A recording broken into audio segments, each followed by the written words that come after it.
So students, today we are going to begin with a very important topic, that is human genetic disorders, right?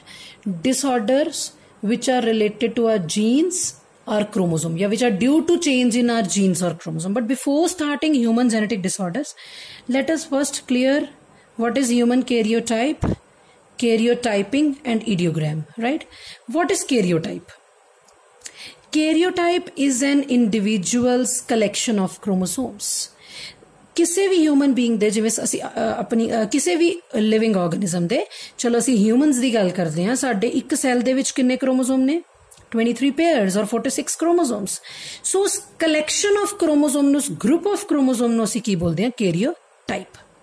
ਔਰ ਅਸੀਂ ਇਹਨੂੰ profile of an organism ਵੀ ਕਹਿੰਦੇ ਹਾਂ which is organized which are organized. ਹੁਣ ਇਹ ਜਿਹੜੇ chromosome ਨੇ ਕਿਵੇਂ organize ਹੋਏ ਨੇ on the basis of their size. ਉਹਨਾਂ ਦਾ size ਕਿਵੇਂ ਦਾ ਹੈ कोई वड्डा है कोई छोटा है पैटर्न किवें दा location of the centromere you all know ना व्हाट इज सेंट्रोमियर जिथे क्रोमेटिड्स ज्वाइन हुंदे राइट सो क्रोमेटिड दे बेस ते असीं +1 च कीता सी कि क्रोमोसोम 4 टाइप्स दे हुंदे राइट एक्रोसेंट्रिक टीलोसेंट्रिक मेटासेंट्रिक सब मेटासेंट्रिक राइट सो अलग अलग शेप दे क्रोमोसोम ने अलग अलग साइज दे क्रोमोसोम ने उन्हां दी जिहड़ा सेंट्रोमियर है किसी दा सेंटर च है किसी दा अवे फ्रॉम द सेंटर है किसी दा टर्मिनल पोजीशन ते है सो डिपेंडिंग अपॉन दैट असीं पूरे क्रोमोसोम नूं जदों अरेंज करदे हां पूरा ग्रुप दी स्टडी करदे हां दैट इज कैरियोटाइप सो ये जिहड़ा कैरियोटाइप है ये जिहड़ी पूरी तुसीं कह लो क्रोमोसोम दी जिहड़ी स्टडी है उहदे लई सानूं एक पिक्चर निकालनी पैंदी है जे असीं देखना है किसी ऑफस्प्रिंग नूं कोई या जिहड़ा बच्चा मदर दी वोम दे विच पल रहा है जिहड़ा फीटस मदर दी वोम च पल रहा है कि उहनूं कोई क्रोमोसोम रिलेटेड डिसऑर्डर तां नहीं है सो पूरा स्टडी करन लई कैरियोटाइपिंग करनी पैंदी है सो कैरियोटाइपिंग करन लई सानूं पहिलां सैल्स लैणे पैंदे आ सैल्स दे विचों न्यूक्लियस चों क्रोमोसोम आइसोलेट करने पैंदे आ असीं क्रोमोसोम आइसोलेट करके उन्हां दी स्टेनिंग करदे हां कलर करना उन्हां नूं स्टेन देना किसी डाई दे नाल ते फिर उहनूं माइक्रोस्कोप दे अंडर एग्जामिन कीता जांदा है सो उस प्रोसैस नूं कैरियोटाइपिंग कहंदे आ कैरियोटाइपिंग उस पूरे प्रोसैस नूं एक टेस्ट नूं कहंदे आ जिहदे विच असीं क्रोमोसोम नूं एग्जामिन करदे हां ते कैरियोटाइप की है collection of chromosomes so karyotyping किहड़ी स्टेज ते कीती जांदी असीं इह वी देखना है असी सैल साइकिल दे विच माइटोसिस या मियोसिस दी जिहड़ी फेजेस पढ़दे mainly prophase metaphase anaphase telophase metaphase stage ते असी कैरियोटाइपिंग करते हैं ठीक है जी सो जदों असी कैरियोटाइपिंग करते हैं एट द एंड जिहड़ी पिक्चर निकल के आंदी है एट द एंड जिहड़ी कंप्लीट एक पिक्चर बनती दैट इज कॉल्ड एज इडियोग्राम सो एक फोटोग्राफ है एक डायग्राम है मेटाफेजिक क्रोमोसोम दी जिहदे विच क्रोमोसोम अरेंज होए ने on the basis of their length thickness position of centromere different है तुसीं देखो किसी दी आर्म लंबी है किसी दी आर्म्स छोटियां ने किसी दी शेप अलग है वाई दी देखो शेप अलग है थिकनेस लेंथ सो डिफरेंट जिहड़े है वो क्रोमोसोम दी हो जाती है इस पूरी पिक्चर नूं असीं की बोलदे हां इडियोग्राम हैगे साडे कोल 23 क्रोमोसोम्स 22 ऑटोसोम्स एक पेयर हो जाना साडे कोल सैक्स क्रोमोसोम दा 22 दा भी सैट हुंदा 22 44 autosomes and 2 sex chromosome total बन गए 46 राइट सो ये सी साडे कोल karyotype karyotyping and idiogram after that असी स्टार्ट करांगे वही topic which is very important that is human genetic disorders वो डिसऑर्डर स्टूडेंट जेड़े कोई एहो जे abnormality किस किस चीज दे विच abnormality करके वाले disorders आंदे either in the genes or chromosomes right genes और chromosome दे विच abnormality करके वाले disorders आंदे which are called as human genetic disorders right then these are of two types Mendelian disorders and chromosomal disorders Mendelian disorders बेटा अगर genes दे विच single gene दे विच अगर कोई problem आई तां Mendelian disorder अगर क्रोमोसोम दे विच प्रॉब्लम आई ओदे स्ट्रक्चर च ओदे नंबर च then it will be chromosomal disorder right so Mendelian disorder च साडे कोल की आ गया ऑटोसोमल ते सेक्स लिंक्ड जेड़े देखो है तो जीन वाले डिसऑर्डर्स ही है कि सिंगल जीन दे विच अगर कोई म्यूटेशन आ गई कोई चेंज आ गया पर ए वाले gene are the part of autosomes जेड़े साडे बाई पेयर है एंड ए जेड़े जीन्स होणगे जिन्हां च प्रॉब्लम आने वाली है they are the part of sex chromosome right so autosomal disorder sex link disorder ये असीं तीन पढ़ने ने sickle cell anaemia, phenylketonuria ते थैलेसीमिया। ये असीं दो पढ़ने ने हीमोफीलिया ते colour blindness. And at last असीं क्रोमोसोमल डिसऑर्डर पढ़ांगे, वो भी ऑटोसोमल ते सैक्स लिंक्ड होणगे। जे ऑटोसोम वाले क्रोमोसोम च कोई प्रॉब्लम आई तां ऑटोसोमल, जे सैक्स क्रोमोसोम च आई तां सैक्स क्रोमोसोमल डिसऑर्डर, राइट। सो सब तो पहला असीं डिटेल दे विच डिस्कस करन जा रहे हैं students what are Mendelian disorders and different types of Mendelian disorders, right? Number one, Mendelian disorders hunde ki ne? I have already told you these disorders are due to mutation in a single gene. ਇੱਕ jean ਦੇ ਵਿੱਚ, ਇੱਕ single jean ਦੇ ਵਿੱਚ ਜਦੋਂ problem ਆਉਂਦੀ ਹੈ ਤਾਂ ਅਸੀਂ ਉਹਨੂੰ ਕੀ ਬੋਲਦੇ ਹਾਂ? ਮੈਂਡੇਲੀਅਨ ਡਿਸਆਰਡਰ। ਐਂਡ ਜਿਹੜੇ ਮੈਂਡੇਲੀਅਨ ਡਿਸਆਰਡਰਸ ਨੇ ਉਹ ਜਿਹੜੇ ਜੀਨ ਦੇ ਵਿੱਚ ਪ੍ਰੋਬਲਮ ਆਈ, ਉਹ jean that will be the part of autosome, that can be the part of autosome, autosome ਦਾ ਹਿੱਸਾ ਵੀ ਹੋ ਸਕਦਾ, or can be the part of sex chromosome. So autosomal the autosomes ਦਾ ਵੀ ਹਿੱਸਾ ਹੋ ਸਕਦਾ ਹੈ ਤੇ sex chromosome ਦਾ ਵੀ ਹਿੱਸਾ ਹੋ ਸਕਦਾ, ਉਹ ਵਾਲਾ jean. genes are present, genes are the segment of chromosomes ਨਾ। ਸੋ ਇਹਦੇ ਰਿਲੇਟਡ ਜਿਹੜੇ ਆਟੋਸੋਮਲ ਡਿਸਆਰਡਰਸ ਨੇ, ਮੈਂਡੇਲੀਅਨ ਡਿਸਆਰਡਰਸ, ਉਹ ਅਸੀਂ ਤਿੰਨ ਪੜ੍ਹਨੇ ਨੇ: sickle cell anaemia, phenylketonuria and thalassaemia. Sickle cell anaemia and phenylketonuria असी ऑलरेडी डिस्कस कर चुके हैं प्लीओट्रॉपी दे विच, but again sickle cell anaemia में दोबारा करवा देंगे। सिकल सेल एनीमिया की है? एक ऑटोसोमल रिसेसिव डिसऑर्डर है। मतलब समझना है, ऑटोसोमल मीन जेड़े जीन्स हुण प्रॉब्लम आने वाली है वो किदे ते प्रेजेंट होएगा? ऑटोसोम्स, जेड़े साडे 22 पेयर ऑफ क्रोमोसोम उन्हां चों किसे एक ते। रिसेसिव इहदा जेड़ा जीन होएगा वो रिसेसिव होएगा। हैरिडिटी डिसऑर्डर है जिहदे विच हुंदा की है, साडे जिहड़े रेड ब्लड सैल हुंदे जिन्हां दी अदरवाइज शेप बाई कनकेव हुंदी है, वो शेप चेंज होके सिकल शेप्ड हो जाती है। जे सिकल शेप्ड शेप होगी तुहाडे रेड ब्लड सैल दी तां उन्हां दा सरफेस एरिया घट जाएगा, ऑक्सीजन कैरिंग कैपेसिटी घट जाएगी। सो साडे ऑर्गनस नूं प्रॉपर ऑक्सीजन नहीं मिल पाएगी, प्रॉब्लम। ठीक है। सो ये वाला जो डिसऑर्डर है ये हुंदा की है, जदों कोई म्यूटेशन हुंदी है जीन दे विच, तानू पता ही है जे जीन्स दे विच म्यूटेशन होगी तो जो प्रोडक्ट बनता है, मेनली प्रोटीन्स बनते हैं साडी बॉडी च, हुंदा की है? डीएनए तो आरएनए, आरएनए तो प्रोटीन्स। तो जिहड़े जीन्स ने या डीएनए अपने आप नूं जदों एक्सप्रैस करांदे हैं, इहदे च जिहड़ा प्रोटीन बनता, नॉर्मल जिहड़ा साडा हीमोग्लोबिन है, हीमोग्लोबिन एस है, जिहड़ा साडा नॉर्मल हीमोग्लोबिन है, न्यू हीमोग्लोबिन ए है। तो जदों किसी नूं सिकल सेल एनीमिया दी प्रॉब्लम आ जाती तो उन्हां च एबनॉर्मल हीमोग्लोबिन बनता है, haemoglobin S. Normal is haemoglobin A and abnormal is haemoglobin S. हुण हुंदा की है स्टूडेंट्स, हीमोग्लोबिन एस ते हीमोग्लोबिन ए च फर्क की है? बहुत थोड़ा फर्क है। अगर असी, मैं ऑलरेडी वैसे तुहानूं दस भी चुकी हाँ कि जिहड़ा हीमोग्लोबिन हुंदा है ਉਹਦੇ ਚ बेटा ਉਹਦੇ स्ट्रक्चर च तुसी देखो 2 अल्फा चेन्स ਹੁੰਦੀਆਂ ਨੇ ਤਾਂ 2 बीटा चेन्स ਹੁੰਦੀਆਂ। ਕਾਦੀਆਂ chains? Polypeptide chain, amino acid जुड़ के प्रोटीन्स बनाते हैं, पॉलीपेप्टाइड्स बनाते। 2 अल्फा चेन 2 बीटा चेन। समझ लो चारां दे विचों 3 चेन बिल्कुल नॉर्मल है, एक चेन दी सिर्फ एक position of amino acid change होया है, एक बीटा चेन दी 6th पोजीशन वाला अमाइनो एसिड चेंज हो गया, सिर्फ एक amino acid. 3 chains are normal, A वाली चेन भी पूरी नॉर्मल है, सिर्फ एक पोजीशन ते अमाइनो एसिड चेंज हो गया, पूरे दा पूरा हीमोग्लोबिन एबनॉर्मल हो गया। ठीक है। हुंदा की है? 6th पोजीशन ते ग्लूटामिक एसिड दी जगह वेलाइन आ जाता है। बोथ आर अमाइनो एसिड, तुसी पढ़े होंगे +1 च। ग्लूटामिक एसिड दी जगह की लग जाता? वेलाइन। पूरे दा पूरा हीमोग्लोबिन ही बदल गया। 3 चेन्स दे नॉर्मल होने का भी कोई फायदा नहीं होया।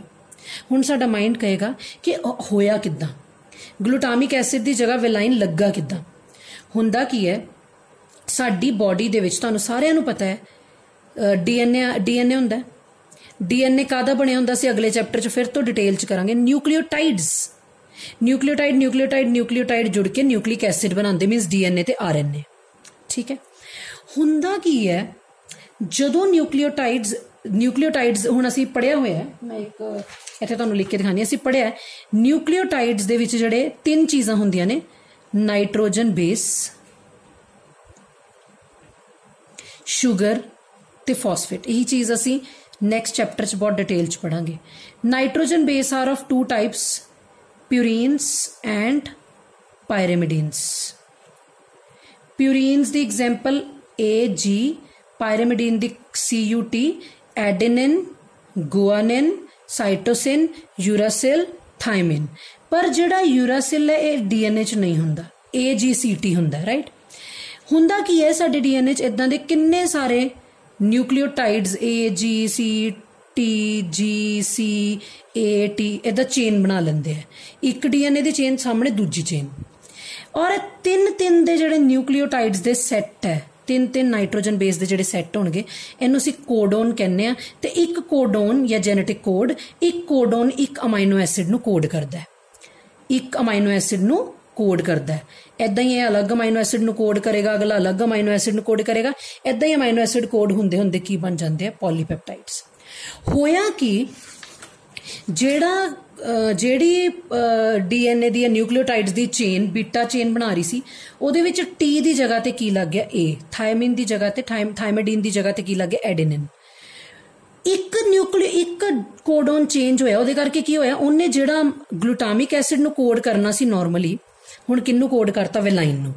ਪੂਰੀ ਦੀ ਪੂਰੀ ਚੇਨ ਖਰਾਬ ਹੋ ਗਈ, ਪੂਰੇ ਦਾ ਪੂਰਾ साडा हीमोग्लोबिन अबनॉर्मल हो गया।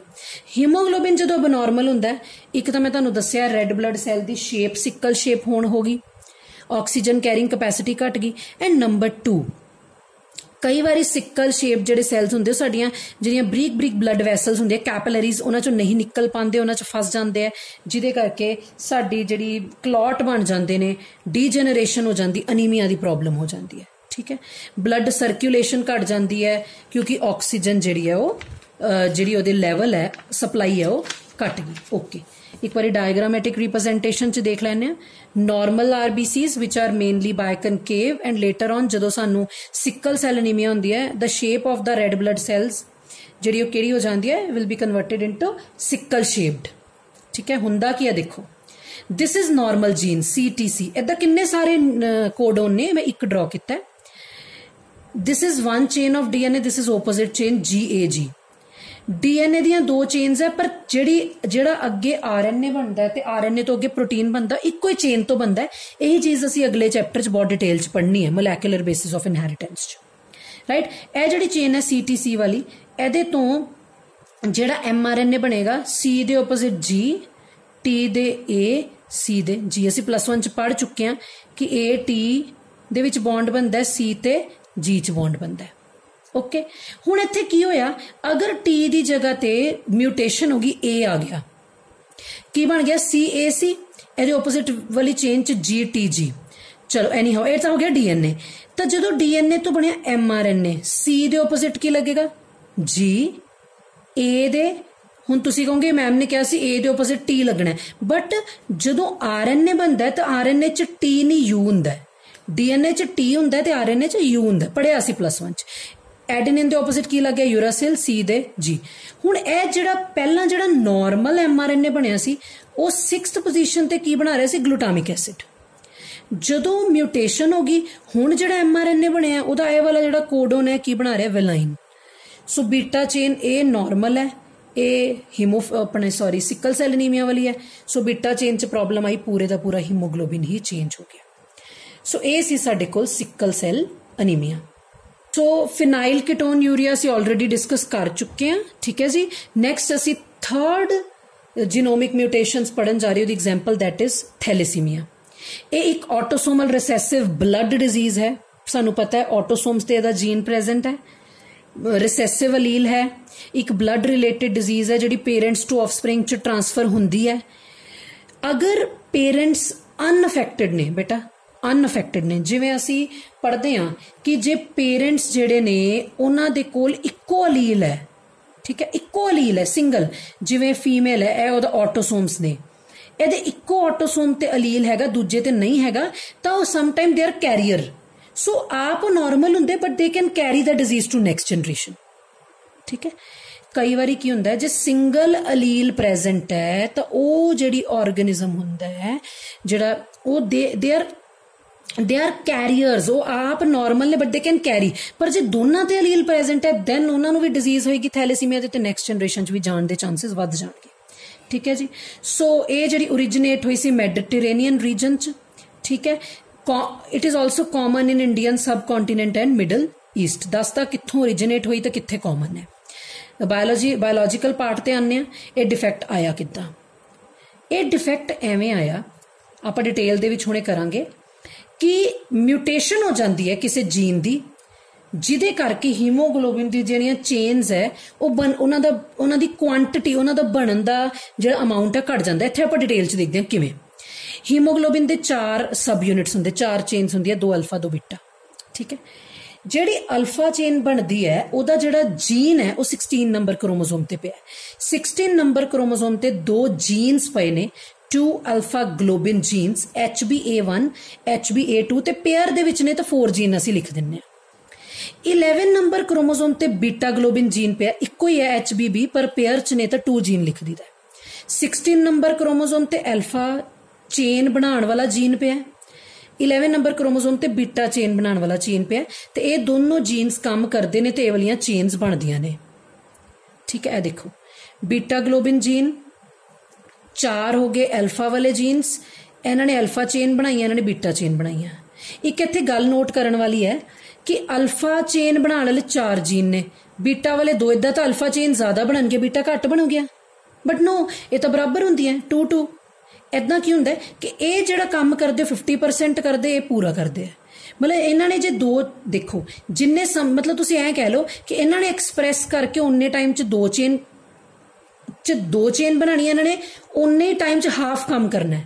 ਬਣਾਣੀ ਇਹਨਾਂ ਨੇ ਵੀ 2 ਚੇਨ ਹੈ, ਪਰ ਜੇ ਫੁੱਲ ਕੰਮ ਕਰਨ ਤਾਂ 4 ਚੇਨ ਬਣਾਉਣਗੇ, ਬਟ ਨਹੀਂ 2 ਚੇਨ, ਰਾਈਟ। ਸੋ ਇਹ ਹਾਫ ਪ੍ਰੋਡਕਟ ਪੈਦਾ ਕਰਦੇ, ਅਸੀਂ ਐਂ ਕਹਿ ਸਕਦੇ ਹਾਂ, ਕਿਉਂਕਿ ਇੱਥੇ ਇਕੁਐਲਿਟੀ ਚਾਹੀਦੀ, ਇੱਥੇ ਇੱਕ ਉਹ ਚਾਹੀਦੀ, ਸਟੇਬਿਲਿਟੀ ਚਾਹੀਦੀ ਹੈ, ਜਿੰਨੀਆਂ ਅਲਫਾ ਚੇਨ ਉਨੀਆਂ ਬੀਟਾ ਚੇਨ, 2-2। ਪਰ ਹੁਣ ਪ੍ਰੋਬਲਮ ਕੀ ਆ ਗਈ, ਜੇ ਇੱਥੇ ਮਿਊਟੇਸ਼ਨ ਹੋ ਗਈ ਅਲਫਾ ਜੀਨ ਦੇ ਵਿੱਚ, ਉਹਨੇ ਪ੍ਰੋਡਕਟ ਬਣਾਉਣਾ ਘਟਾ ਦੇਣਾ। ਜੇ ਅਲਫਾ ਚੇਨ ਘਟ ਗਈਆਂ ਤੇ ਬੀਟਾ ਵੱਧ ਜਾਣਗੀਆਂ, ਕਿਉਂਕਿ ਬੀਟਾ ਵਾਲਾ ਕੰਮ ਤਾਂ ਪੂਰਾ ਚੱਲ ਰਿਹਾ, ਐਬਨੋਰਮੈਲਿਟੀ। ਅਗਰ ਬੀਟਾ ਜੀਨ 'ਚ ਕੋਈ ਪ੍ਰੋਬਲਮ ਆ ਗਈ ਤਾਂ ਬੀਟਾ ਚੇਨ ਘੱਟ ਬਣੂਗੀਆਂ, ਅਲਫਾ ਲੈਵਲ ਵੱਧ ਗਿਆ, ਅਗੇਨ ਐਬਨੋਰਮੈਲਿਟੀ। ਸੋ ਇਸੀ ਬੇਸਿਸ ਤੇ ਸਾਡੇ ਕੋਲ ਜਿਹੜੀ ਥੈਲੇਸੀਮੀਆ ਹੈ ਇਹ 2 ਟਾਈਪਸ ਦੀ ਹੁੰਦੀ ਹੈ ਮੇਨਲੀ। ਅਸੀਂ ਇਹਦੀ ਟਾਈਪਸ ਪੜਨ ਤੋਂ ਪਹਿਲਾਂ ਕਾਰਨ ਮੈਂ ਤੁਹਾਨੂੰ ਦੱਸਦਾ, ਟਾਈਪਸ ਦੇਖ ਲਓ, alpha thalassaemia, beta thalassaemia. Alpha thalassaemia ਕਿਹੜੇ ਜੀਨ 'ਚ ਪ੍ਰੋਬਲਮ ਮਿਊਟੇਸ਼ਨ ਆਉਣ ਕਰਕੇ ਹੋਏਗੀ? HBA1 HBA2 ਵਿਚ are present on 16th number chromosome. Alpha thalassaemia ਕਦੋਂ ਹੁੰਦੀ ਹੈ? ਜਦੋਂ ਅਲਫਾ ਜੀਨ ਦੇ ਵਿੱਚ HBA1 ਜਾਂ HBA2 'ਚ ਕੋਈ ਮਿਊਟੇਸ਼ਨ ਹੋ ਜਾਵੇ, ਜਿਹਦੇ ਕਰਕੇ ਅਲਫਾ ਚੇਨਸ ਘੱਟ ਬਣਨ ਤੇ ਬੀਟਾ ਤਾਂ ਬਣ ਹੀ ਰਹੀਆਂ ਉਹ ਵੱਧ ਜਾਣ, ਜਿਹਦੇ ਕਰਕੇ ਅਬਨੋਰਮੈਲਿਟੀ ਆ ਜਾਏਗੀ। ਬੀਟਾ ਥੈਲੇਸੀਮੀਆ ਕਦੋਂ ਹੁੰਦਾ ਹੈ? ਜਦੋਂ ਬੀਟਾ ਚੇਨ 'ਚ ਕੋਈ ਪ੍ਰੋਬਲਮ ਆਏ, ਬੀਟਾ ਚੇਨ ਨਹੀਂ, ਬੀਟਾ ਚੇਨ ਬਣਾਉਣ ਵਾਲੇ ਜੀਨਸ ਦੇ ਵਿੱਚ ਅਗਰ ਮਿਊਟੇਸ਼ਨ ਆਏ ਔਰ and that jean was present on chromosome number 11, ਤਾਂ ਬੀਟਾ ਚੇਨ ਘੱਟ ਬਣੂਗੀਆਂ। ਜੇ ਬੀਟਾ ਘੱਟ ਬਣੂਗੀ ਤਾਂ ਐਲਫਾ ਵੱਧ ਜਾਣਗੀਆਂ, ਐਲਫਾ ਵਧਣਗੀਆਂ ਤਾਂ ਰੈੱਡ ਬਲੱਡ ਸੈੱਲ ਦੀ ਮੈਂਬਰੇਨ ਨਾਲ ਬਾਈਂਡ ਕਰਕੇ ਉਹਨੂੰ ਡੈਮੇਜ ਕਰ ਦੂੰਗੀ, ਅਗੇਨ ਐਬਨੋਰਮੈਲਿਟੀ। ਸੋ ਕੋਈ ਵੀ ਜੀਨ 'ਚ ਪ੍ਰੋਬਲਮ ਆਉਣ, ਉਹ ਵਾਲੀ ਪਰਟੀਕੂਲਰ ਚੇਨ ਘੱਟ ਬਣਦੀ, ਦੂਜੀ ਤਾਂ ਬਣ ਹੀ ਰਹੀ ਨੋਰਮਲ, ਉਹ ਵੱਧ ਜਾਂਦੀ ਹੈ। ਸੋ ਹੁਣੇ ਅਸੀਂ ਸਿਕਲ ਸੈਲ ਅਨੀਮੀਆ ਵੀ ਪੜਿਆ ਤੇ ਥੈਲੇਸੀਮੀਆ ਵੀ ਪੜਿਆ। ਕੀ ਫਰਕ ਲੱਗਿਆ ਦੋਨਾਂ 'ਚ? ਮੈਨੂੰ ਫਰਕ ਇਹ ਲੱਗਿਆ ਕਿ ਸਿਕਲ ਸੈਲ ਅਨੀਮੀਆ ਦੇ ਵਿੱਚ ਕੁਆਲਿਟੇਟਿਵ ਪ੍ਰੋਬਲਮ ਆਉਂਦੀ, ਕੁਆਲਿਟੀ ਦੀ ਪ੍ਰੋਬਲਮ ਹੈ। ਮੀਨਸ ਅਗਰ ਇੱਕ ਵੀ ਜੀਨ ਦੇ ਵਿੱਚ ਮਿਊਟੇਸ਼ਨ ਹੋਈ ਤਾਂ ਕੋਡਨ 'ਚ ਪ੍ਰੋਬਲਮ ਆ ਗਈ, ਅਮਾਈਨੋ ਐਸਿਡ ਗਲਤ ਬਣ ਗਿਆ, ਗਲਤ ਬਣਿਆ, ਇਨਕਰੈਕਟ ਪ੍ਰੋਬਲਮ, ਇਨਕਰੈਕਟ ਜਿਹੜੀ ਗਲੋਬਿਨ ਚੇਨ ਬਣਦੀ, ਇਨਕਰੈਕਟ, ਗਲਤ। ਪਰ ਇੱਥੇ ਕੀ ਹੈ? Quantitative problem. ਅਗਰ ਪ੍ਰੋਬਲਮ ਆਈ, ਅਬਨੋਰਮੈਲਿਟੀ, ਮਿਊਟੇਸ਼ਨ ਆਈ ਤਾਂ ਚੇਨ ਘੱਟ ਬਣਦੀ ਹੈ, ਕੁਆਲਿਟੀ 'ਚ ਫਰਕ ਪੈ ਜਾਂਦਾ, ਇੱਥੇ ਕੁਆਂਟਿਟੀ 'ਚ ਫਰਕ ਪੈ ਜਾਂਦਾ ਤੇ ਸਿਕਲ ਸੈਲ ਅਨੀਮੀਆ 'ਚ ਕੁਆਲਿਟੀ 'ਚ, ਕਿਉਂਕਿ ਉੱਥੇ ਹੁਣੇ ਆਪਾਂ ਕੀਤਾ ਸੀ ਗਲੂਟਾਮਿਕ ਐਸਿਡ ਦੀ ਜਗ੍ਹਾ ਵੈਲਾਈਨ ਬਣਦਾ, ਉੱਥੇ ਇਨਕਰੈਕਟ ਹੋਇਆ, ਉੱਥੇ ਕੁਆਲਿਟੀ 'ਚ ਪ੍ਰੋਬਲਮ ਆਈ, ਇੱਥੇ ਕੁਆਂਟਿਟੀ 'ਚ ਪ੍ਰੋਬਲਮ ਆਈ। ਠੀਕ ਹੈ ਜੀ। So this was all about thalassaemia. So next ਜਿਹੜੀਆਂ ਸਾਡੀਆਂ ਡਿਜ਼ੀਜ਼ਸ ਰਹਿ ਗਈਆਂ, those are chromosomal disorders. I am sorry, gene related भी पे है, पर हजे सैक्स क्रोमोसोम रिलेटेड वाले जीन्स वाली 2 डिजीजेस पे हैं, 3 ते लेटर ऑन असी डिस्कस करांगे फिर क्रोमोसोम रिलेटेड डिसऑर्डर्स।